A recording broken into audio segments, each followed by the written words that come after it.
I'm sure there are things that you can teach in leadership, but to me, it's the adult learning principle.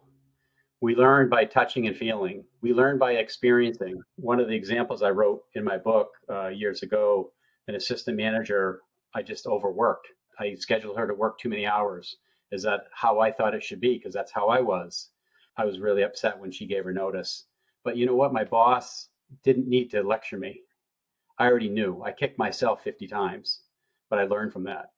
So to me, that was a great boss that I learned from based on how he knew I was how I was. Hello, my fellow humans, and welcome to the Multiverse Leadership Podcast. What does great customer service mean to you? And can you share a moment when someone truly exceeded your expectations? Today, I'm thrilled to have Charlie Newcomb on the podcast. Charlie has spent over 40 years in the food service industry, including an impressive 33 years at McDonald's and 11 years working for companies that supplied to McDonald's. Throughout his career, he's been blessed with 4 great jobs he truly loved, but especially grateful for his time at McDonald's, where his countless experience shaped who he is today. Charlie, welcome to the podcast. Yes, Justin, thank you for having me. It's an honor to be in your presence. Thank you. It's great to have you here today. We're excited to get into this episode. So to let the audience know, can you take us a little bit on your journey, kind of, I guess, at McDonald's and your experiences to where you are now in your life? Oh gosh, how long do we have? Yeah, 4 days. Go. No. Perfect. It's interesting that if you ask, John Q. Public about what do you think the job at McDonald's is like, you're going to get every crazy answer from a burger slinger to a corporate executive and everything in between. And I've been blessed, with this great experience, and I think this really applies to really any job. There's so many transferable skills that I learned in my days of McDonald's. And again, John Q. Public does not think about McDonald's as that life training type job. And it's funny, I started, like a lot of people you talk to that started working at McDonald's, they took it as a part-time job. And, for me, it was a part-time job while I was going to college. I was studying for my criminal justice degree, and come the end of graduation with the school, I think, okay, I was really, all my life had wanted to be a police officer. And, I was going to school for that and started McDonald's and realized that I love the customer interaction. I love the customer service, and realized that, I was in the job for a reason, and I was in that job to help people. And then, fast forward as my, in my time, that short 2-year time between school and McDonald's, it was a decision that I made to stick with McDonald's. And I highlight that in the book, what drove me to do that. And, I believe strongly that God, helped me choose my path. I don't consider myself an over religious person, but I do believe that, he had something to do with that decision. And, I didn't look back, and I've been blessed with great work experiences that I've applied to my life, with my family, to my jobs, decisions, and so many things that shape you. And McDonald's provided all of that training to me, formal presentations, and did a seminar on Ken Blanchard, did a seminar on Stephen Covey, and those two folks, really shaped who I was, and kind of struck a chord with how I wanted to carry myself and how we react to situations. And it's like my leadership just went on its own, and you realize that you present yourself, how you present yourself is a learning for everybody. And I have so many fortunate life lessons that I talk about, and it's funny. I as I'm trying to shouldn't say trying to starting to launch some public speaking events. And one of my catch things I want to talk about is Charlie Newcomb, PhD in life. I have no PhD formal college education, but I can tell you situations that I've been through that how you react and how you show caring and nurturing for an individual can help create loyalty in a job and can help create loyalty in life and can provide a valuable life lesson for any particular situation. I'm continually watching people, and even to this day I watch people. It's very interesting. I love that. You're just continually growing, and if you don't stop growing, you don't stop learning. And That's you took right. all that from McDonald's. And a lot of people will be like, "Yeah, I flip burgers. I work at McDonald's. So what?" So I'm wondering, what is your mindset? You have to have a certain mindset to be working at a job like McDonald's and realize what you can learn, what value you can bring from that. What was your mindset around that time? Uh, I guess my mindset has always been what is the best way to react to a situation. Too far too often people overreact to a situation, and they fly off the handle unnecessarily. And I believe that you get you know if you get told a bit of bad news, okay, let me digest this, let me think on this overnight, and usually the next day you wake up and you realize, yeah, if maybe you didn't get that promotion that you wanted. There's been a couple times that I did not get the promotion that I wanted in my job, and it was very disappointing. But I remember trying not to overreact to that, and you could just go around and just talk bad about the person who made that decision. And I've always been that person to, ask myself, what did I do something wrong? Am I perceived the wrong way? What do I need to do better to get that next promotion? And, that's a little bit of, that emotional intelligence that I often speak of. How you handle situations, how do you react? And people are watching how you do that. And I now I've learned this through mistakes. I think we learn through our mistakes, and there's You been weren't times born where, this way? What? yeah, that's right, yeah, yeah, It's so true. I love how you're really framing that because, like, people really take for granted no matter where you work or what you do, there's so much you can learn. There's so much you can take from those situations because we do fly off the handle. I've been there myself.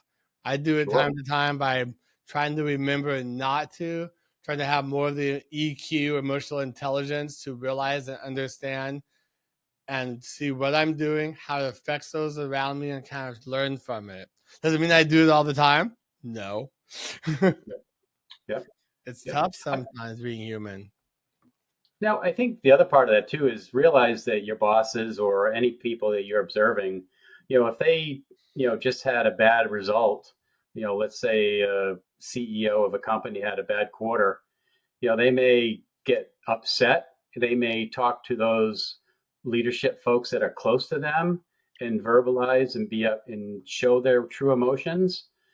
But at the same time, then how do they react to the people that matters to the most, if that makes sense? So sometimes it's not just their immediate folks that are underneath them; it's all of the soldiers that are underneath them that the message needs to go to. So sometimes they do a great job filtering some of their frustrations, and I've seen that numerous times. I've been very impressed with bosses that I know that are pretty frustrated with a peer perhaps, or maybe just had some bad news, or they weren't happy with another fellow colleague of mine, but they don't tell me about that. It's a private conversation, but they go on and treat Charlie as an individual, and they filter out that distraction.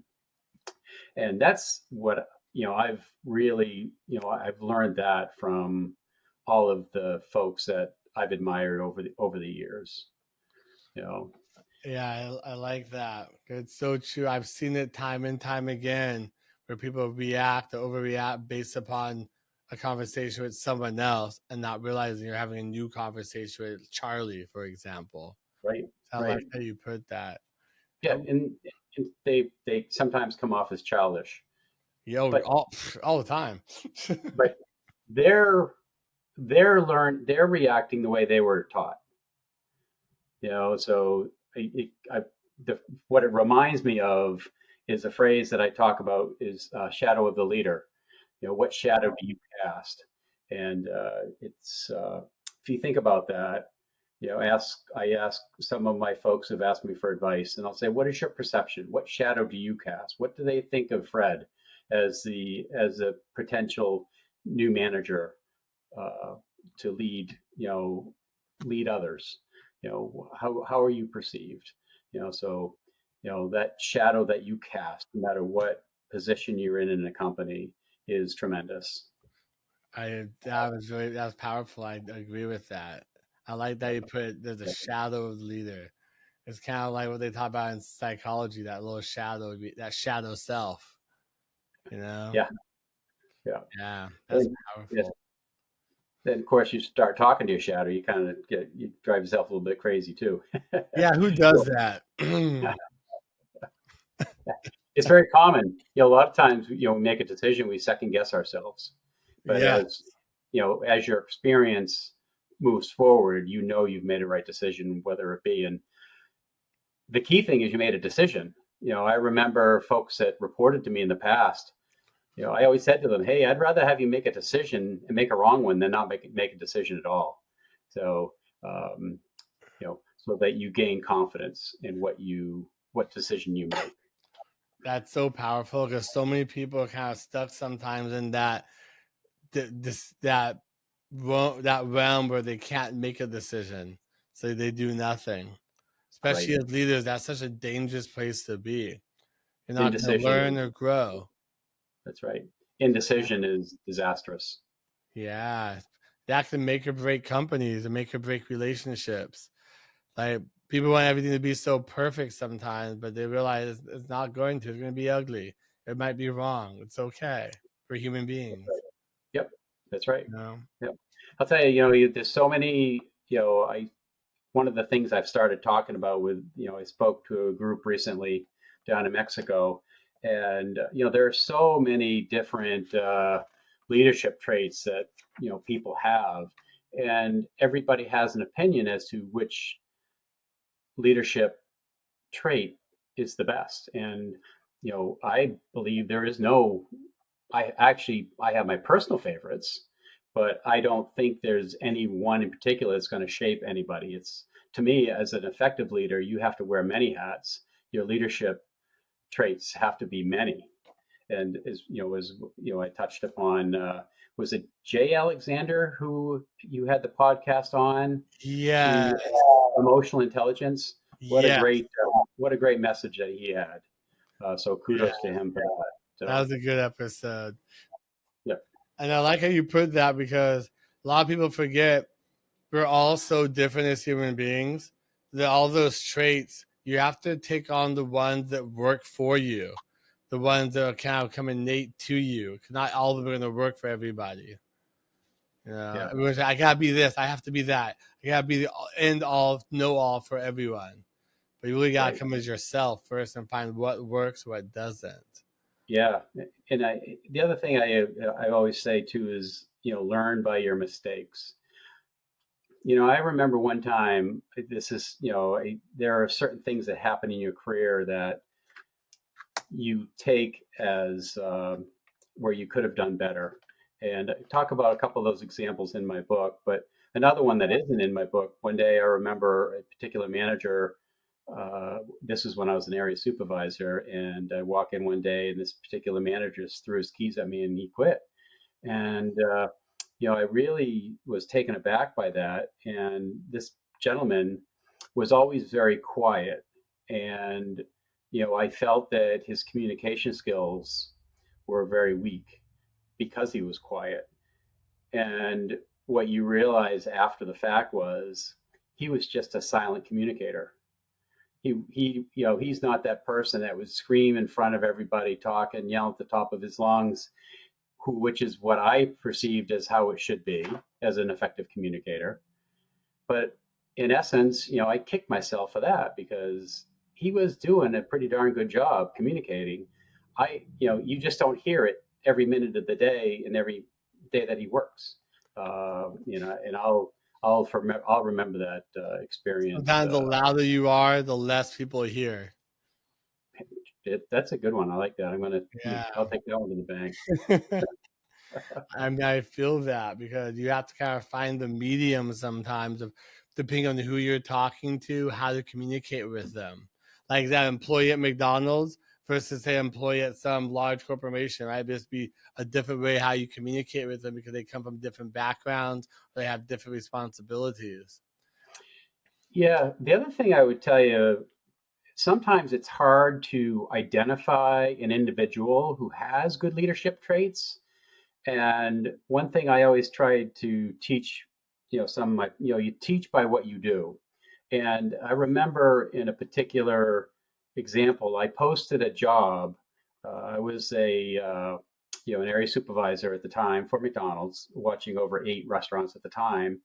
And I posted a job posting looking for a shift manager in some of my restaurants.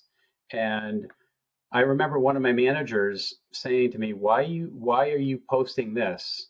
Because, I can tell you some good candidates right now. And I go, well, let's just wait and see what happens. Because what you get, say you get 5 or 6 people that sign up saying, hey, I'd love to be a shift manager.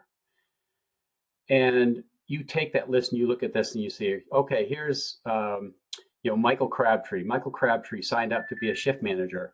And I look at Michael Crabtree and says, man, this gentleman is pretty quiet. He keeps to himself. I don't see him as a good manager. But just the fact that he took the initiative to sign up has to tell you something. So I always believe, and that's what I said to my managers, it helps you identify who wants to be a leader.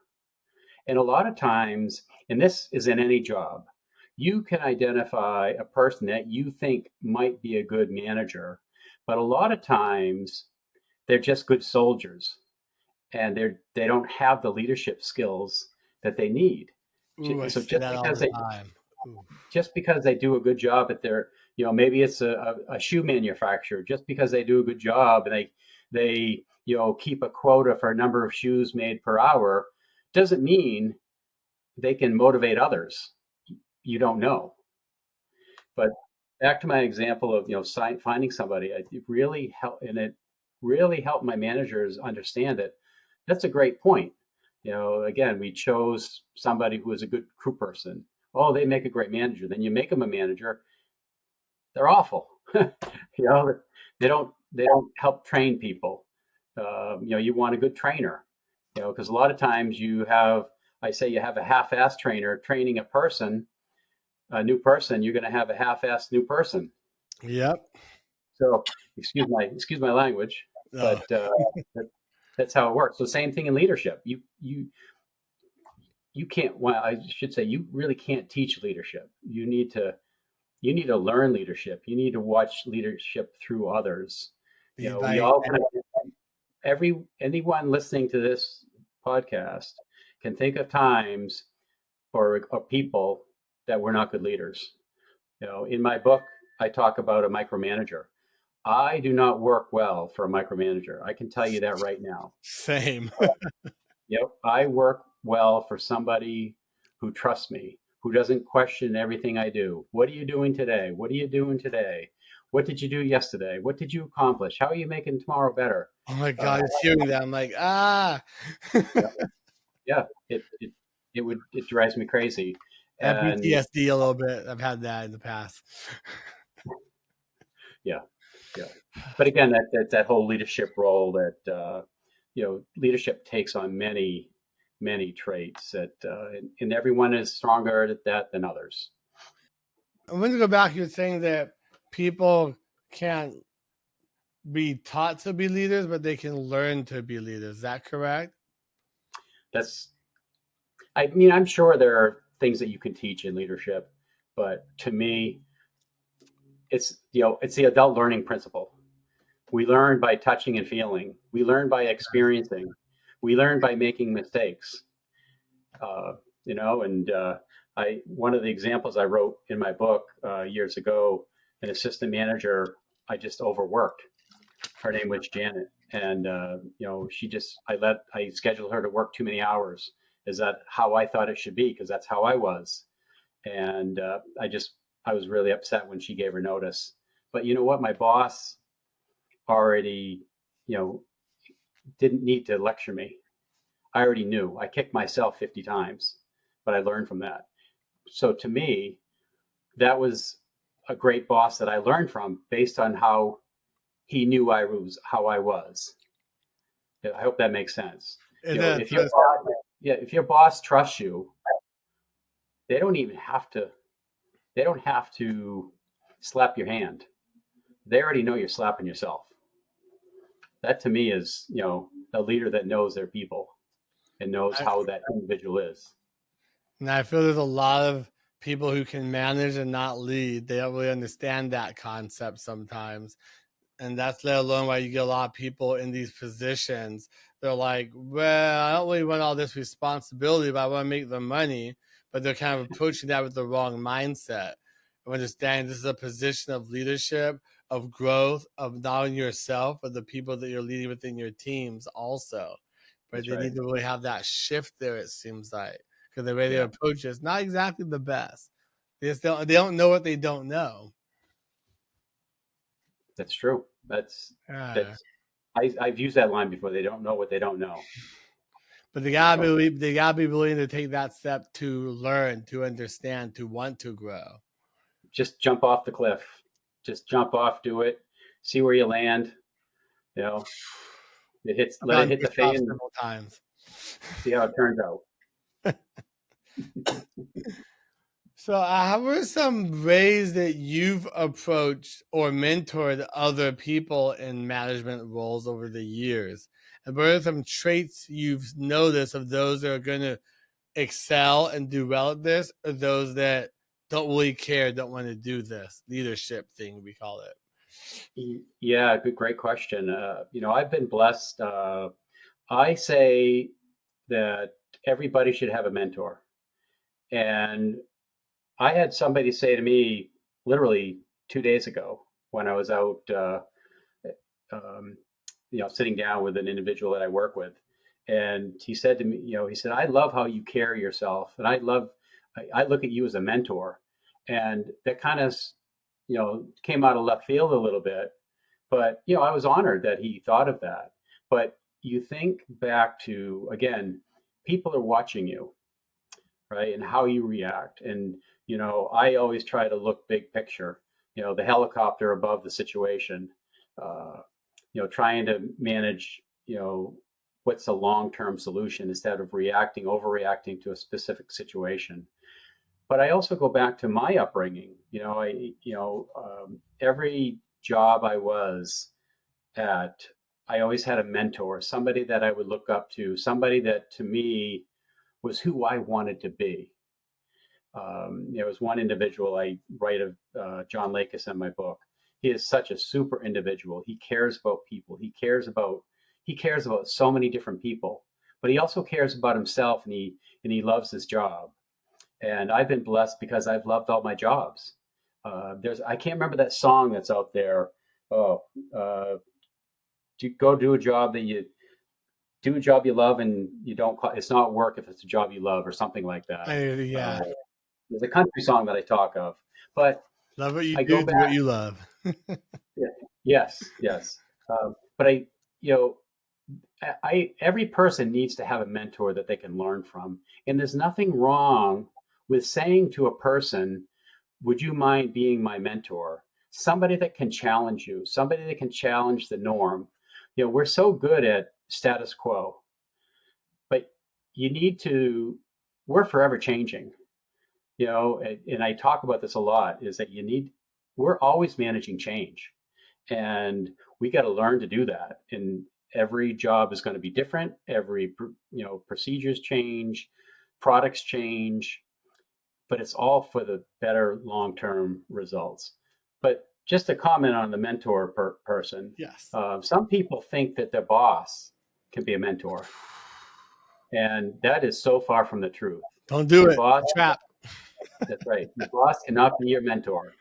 Maybe you get a different job, and now your boss is your former boss. Then they could be a mentor, as long as they're can help you push yourself to that next level, can challenge your normal paradigms. As I mentioned, I consider myself a change agent, and you challenge that change all the time. I'll tell you a quick funny story. My grandson uh, is now 13, and when he was 3 years old, I think he was diagnosed with autism. And one of the things that my daughter had told me the doctors had said was, you need to challenge him because, granted, he was high functioning, and you could see some of his traits come out as an autistic person. But I remember my daughter saying, the doctor saying to her, that you don't want him to get comfortable in his routine. And every day he would have for breakfast, he'd have these little bite muffins and have milk for breakfast. That was his breakfast every day. And my daughter kind of got used to that. And that's how she wanted to do it. And I go, Brianna, let's feed him pancakes today. Oh, no, he won't like pancakes. Let's try it. And lo and behold, he liked pancakes. So that's a very little example, but I you understand go that into well. the corporate world, sometimes you see so many people that are stuck in what they think is right. And, all of your products may need improving. There's a way to do it. Some of your processes sometimes need to be improved. You need to find the right person to help you make that change. So, And like how you said earlier, people get stuck in the status quo. And that's a very yeah, dangerous place to be because as human beings, we like that comfort. But within that comfort, we can't grow, we can't design, we can't create what we want. We think it's going to come to us, but we're stuck in that. And I like how you use that autism approach because I'm on the spectrum myself. And I feel okay. that sometimes I get stuck in routines. I'm comfortable, but I'm not going to grow. I'm not going to be able to create and do what I want if I'm stuck here all the time. So I've had to try and Yeah, break that cycle myself. It's hard sometimes. it is hard. And and you think back to even technology, right? You get a new phone. Okay, what's different about this phone? It's You all the have go same. from an iPhone 10 to iPhone 16.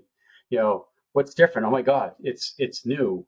Or new scheduling or managing your expense programs, or submitting expense reports. Things change, processes change.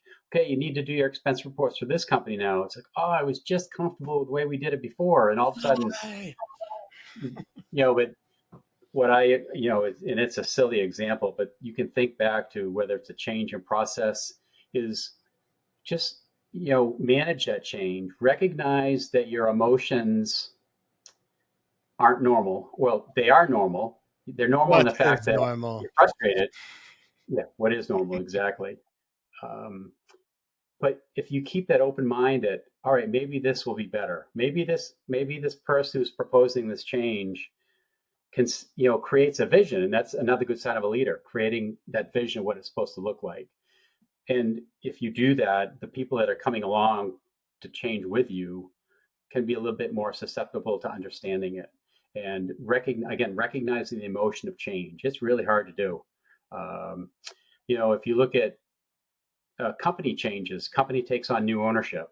You see that a lot in the McDonald's world. One particular owner operator buys another particular store from another operator. They have paperwork routines that are a little bit different. They talk to their people a little bit differently. They have different managed performance reviews a little bit different. So all of these things come into play, and a lot of times you see the people that are part of the new company have a hard time changing, and then you usually see a lot of those people don't survive because they don't like the They change. They quit, can't. they leave, they can't handle it. Yeah. I've actually Yep. experienced that myself with companies, And I merging think companies. that, Yeah. yeah. So I think the other good part of that is, a good leader will help recognize that the folks are having a tough time with change. And looking at a good leader, sets a vision for what it's going to look like. So whether it's a change in policy or a change with companies, you know, understanding, hey, it's going to get better each day. As you learn how we do things, it's going to get better. And they can help. A good leader recognizes that fact that maybe someone isn't a good change agent. Right, a great leader being human centric and understanding that we're humans and that we need to be there to guide each other. That's preposterous.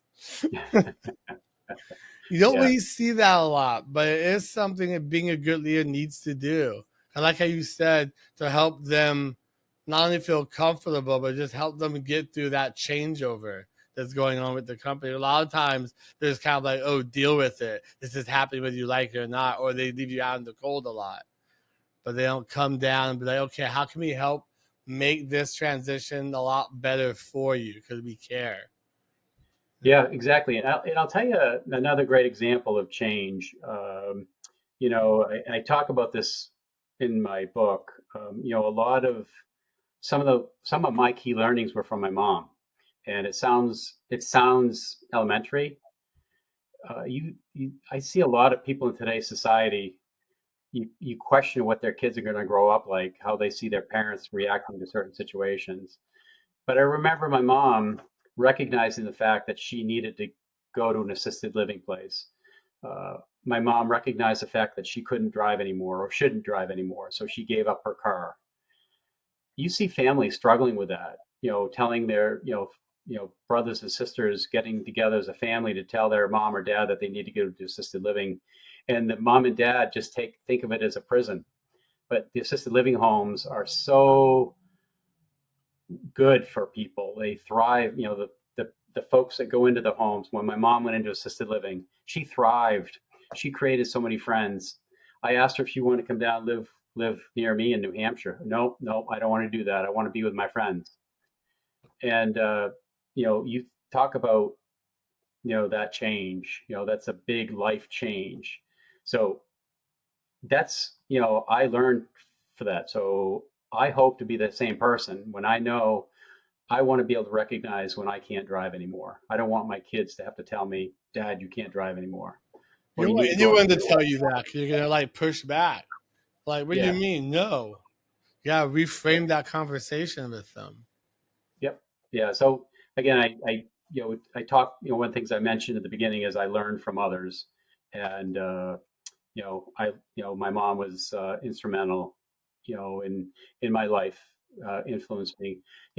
I think sometimes people perceive me as a quiet, shy person, but I'm really just thinking and watching, gathering and making opinions. And then I'll be the first one to speak up after I've gathered my facts and, observe some certain situations, certain people, how they are around people. And Same here. then I let loose. That's why they say the quiet ones are always the dangerous ones because their minds are always going. They're strategizing, they're thinking, they're taking it Yeah, but in. that's not a bad thing, though. You said that Uh, as if it was a bad thing. no, it's dangerous as it's dangerous to everybody else around them because they're going to pretty much know exactly what needs to be done because they're listening, like you said, they're strategizing, they're taking everything in. So yeah, Yeah, it's good. yeah. I've always admired people that have a very mature reaction to adversity. You mean not Uh, freaking out and like and being triggered? Not like that, no. yeah, not triggered. And it's funny, I look at sometimes my youngest daughter gets freaks out over certain things that are coming down the road, or she's got a job interview upcoming and she gets all upset, and that's just like her mother. And I like, Brianna, it's going to be okay. It's going to be okay. You know, and lo and behold, when it gets to the time of the interview, she relaxed, she's calm, and she does well, and she's been successful. And a couple times she says some things to me from time to time that I know she was watching me and listening to me. So it's We do learn eventually, just sometimes not how when you expect it, you know. But we learn from right, our parents and those around us. Sometimes it yeah, takes time to sink in. right, right. And the other thing I would say too is I tell people never give up on learning. Even it doesn't always have to be the leaders that you look to help you learn. It can be that first shift worker. It can be the overnight worker at a convenience store when you see how they conduct themselves in the middle of the night waiting on customers. How is their customer service when nobody's looking? I saw a quote one time. Oh, I wish I knew what it said. I should have put it in my book. I love quotes that your best performance is when nobody's looking. And you're true to yourself when you know nobody's watching you. Something along those lines. I feel that. It reminds me of a quote I've heard too, where it's like the way you do one thing is how you do all things, especially when you're doing things when no one's looking. It says a lot about you. Right. You That's know, it. Yeah. And that it's was a maybe weird part of the way concept sometimes. I'm like, what do you mean? I'm always the same person, but are you? Yep. Yep. That alignment piece right there. I mean, that's kind of what creates great leadership within you. Being able to align yourself and always be that same person showing up for yourself and other people. Yep. That's right.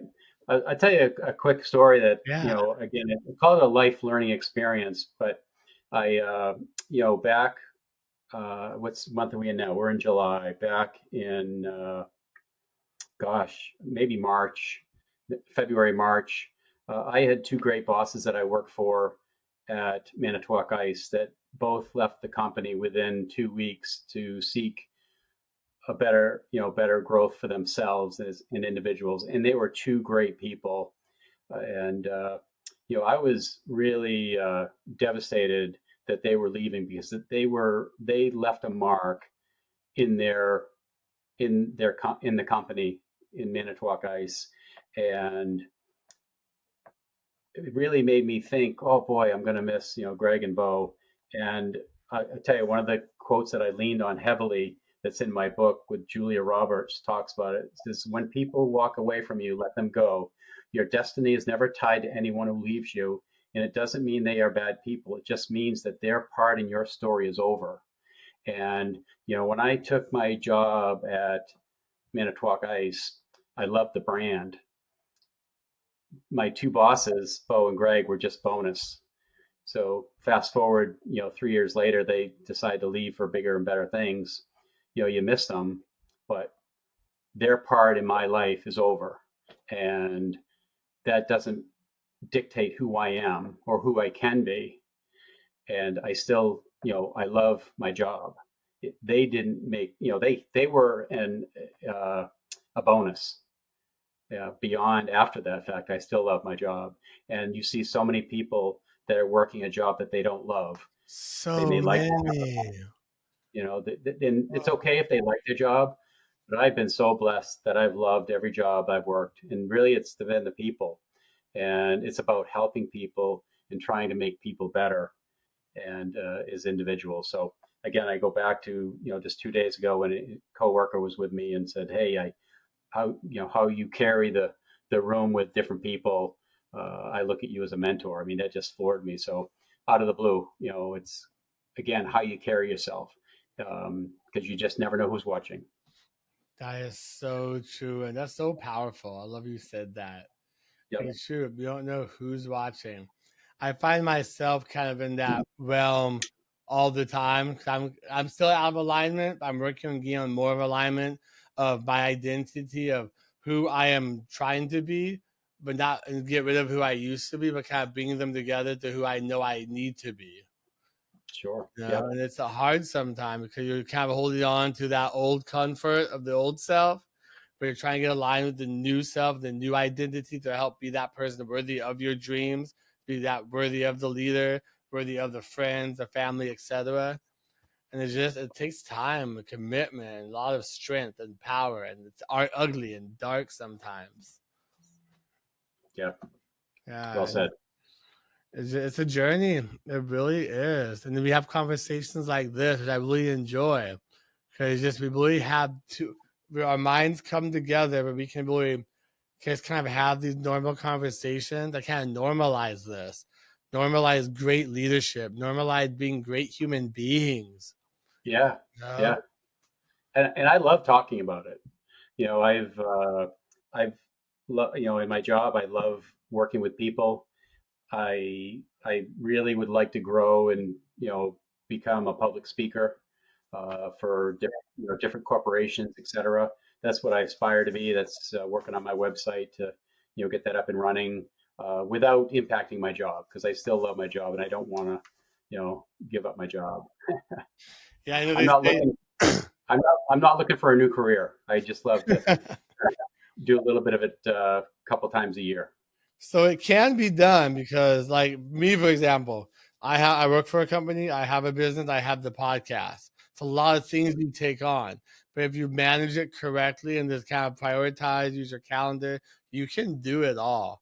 But sometimes something is going to take all your time sometimes, so you do have to kind of to balancing act, trying to find that medium with it.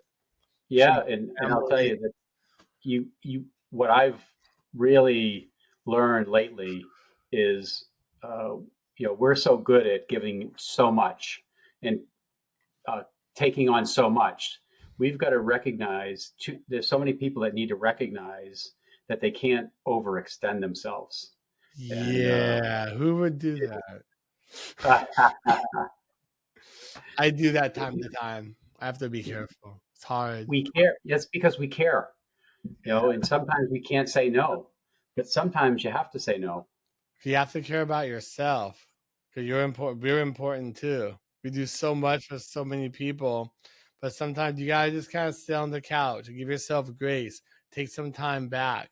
You have to recharge also because you're That's just right. as important as everybody That's else. right. You Yep. know? Yep.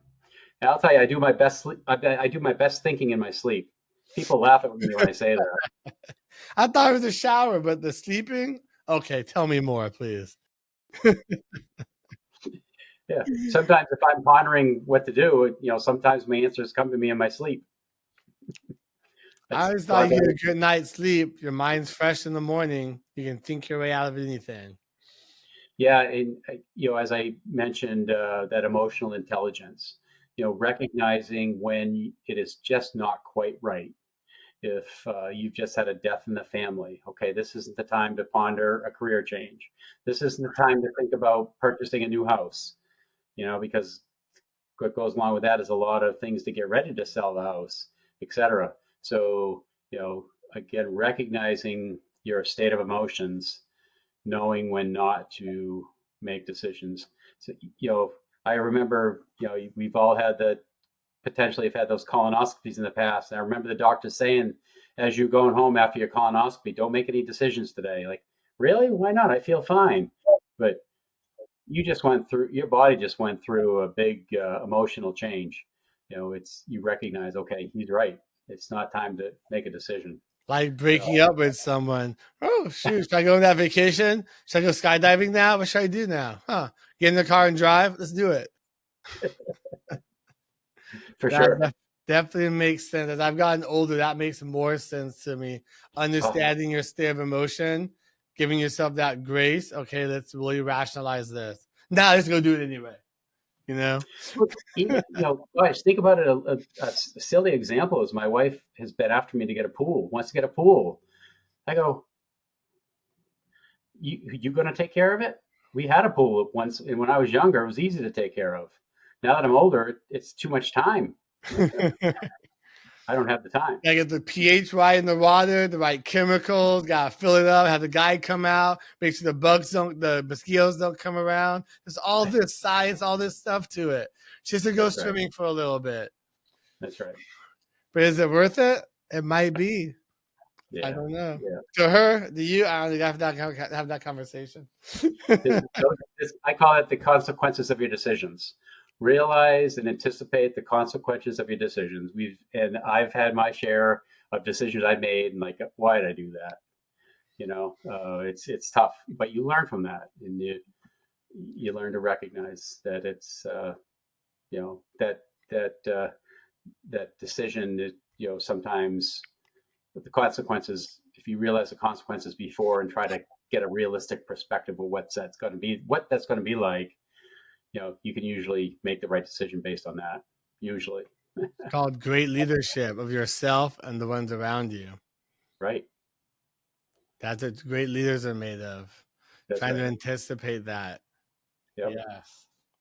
Charlie, it's been such a great time having you on here today. Got a lot of great information from you. Yes. Thank you. Just picking your brain here. It's been really awesome. Before we go today, is there any last words and advice you'd like to leave with our audience today and how they can reach out to you? Sure. Well, I want to put a plug in for my book. Yes. Life is that showing the right way? I get all my notes here, Life, but leadership, and success. Yeah. yes, and purposeful life lessons and strategies for managing teams with impacts. And I talk about from McDonald's crew member to industry leader, a journey of personal and professional transformation. Because a lot of times people think about how did you be a better businessman, and I'm a better businessman because of my personal experiences. So some of my personal stories in here serve a purpose. And it's funny, one of the reviews talked about how they didn't see anything with teams in my book, but then as the book progressed, it led into great things. And that's true. But that was the kind of like the life lessons. And, you know, you are dealt the cards that you're given. What are you going to do with those cards? You're not going to have uh, pocket aces every time. You might have a 3 and a 2 that you think you've dealt a bad hand.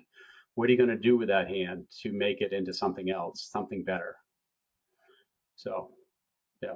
But I'm also on LinkedIn, Charlie Newcomb, and then I soon will be launching my website, charliecnewcomb.com, and hopefully they can retain that and it's active here soon. Hell yeah. I'm going to put that down in the show notes so they can reach it a lot easier. Yeah. Before we go today, what does it mean to you to be a human being? Drum roll, please.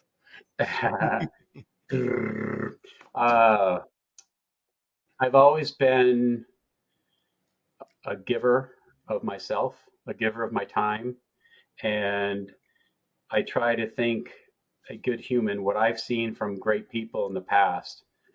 The great people in the past are always giving of themselves without question. They're always answering that phone. They're always answering your questions, being that role model. And I look at my girls. They've as a parent, you always want them to be successful in life, and they've been very successful in their jobs currently. And to me, they had a good role model to create their own path. And that to me is that good human. For me to be a good human is giving of myself to help others. And I may always, I should say may. I always will give advice if people are looking for my advice on certain situations. And yeah, there's your answer. I like giving of Your myself to girls help others. must be very proud of you. I'm proud of them for sure too. Hell yeah. Thank you so much. That was a great answer. Sometimes being a human being is not easy. We all got to kind of find out what it means from other people to kind of help us understand what it may mean to ourselves. Yeah, and there's nothing wrong with saying that you're maybe not. Sometimes people ask you something and go, "Yeah, I'm really having a bad day. Can we talk about this more tomorrow?" There's nothing wrong with saying that. Let people know the score. Let them know that maybe you're experiencing something that's bothering you, that you're not yourself. Let them know that. That's great communication. You're not you're not you're being true to yourself. You're being honest with others, and people appreciate that. But that goes back to what you said earlier too, that if you just wait to sleep on it, you'll approach it in a different way than the next day. Less Exactly. emotional and more logical. Yeah. Yeah. Yeah. And maybe if you don't have the night to get through it, maybe it's you step back, take a walk outside, run around the block, go do some jumping jacks, because sometimes that physical energy helps you, you know, release some steam. I agree. Go rollerblading, take a walk, lift some weights, move the furniture in the house, something. That's right. For sure.